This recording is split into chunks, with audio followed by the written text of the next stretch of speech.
Hello everyone, स्वागत आहे तुमचं पुन्हा एका नवीन ब्लॉगमध्ये. तर कशा आहात तुम्ही? मस्त ना, मस्तच राहा. मी पण छान आहे.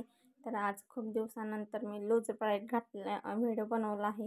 तर तुम्हाला कसा वाटला नक्की सांगा कमेंटमध्ये. खूप छान झाले आहे लूज ब्राईड. खूप म्हणजे लांब केस वाढले आहेत 2-3 इंच. तर खूप छान दिसत आहे ब्राईड. तर मी सर्वात आधी केसांची गुंता काढून घेते. तर खूप गुंता आहे केसांमध्ये. तर काढून घेते आधी, नंतर मग तुम्हाला ब्राईड घालून दाखवते, वेणी घालून दाखवते, सैल वेणी. तर तुम्हाला व्हिडिओ आवडला तर नक्की लाईक करा.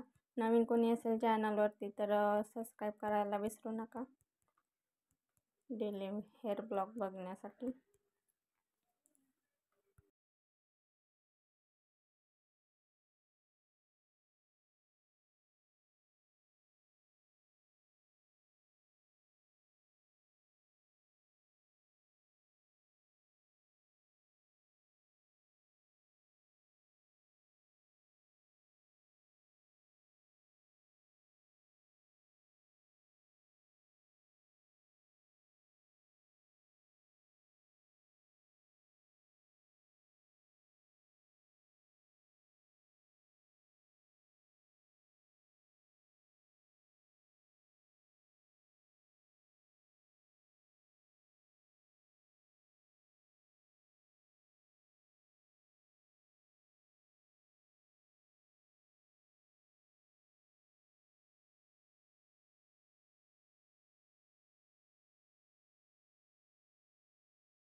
थँक्यू सो मच पूर्ण व्हिडिओ बघण्यासाठी. आणि तुम्हाला माझी वेणी आवडली असेल तर नक्की कमेंटमध्ये सांगा. चला तर मग बाय, भेटू पुन्हा नेक्स्ट ब्लॉगमध्ये.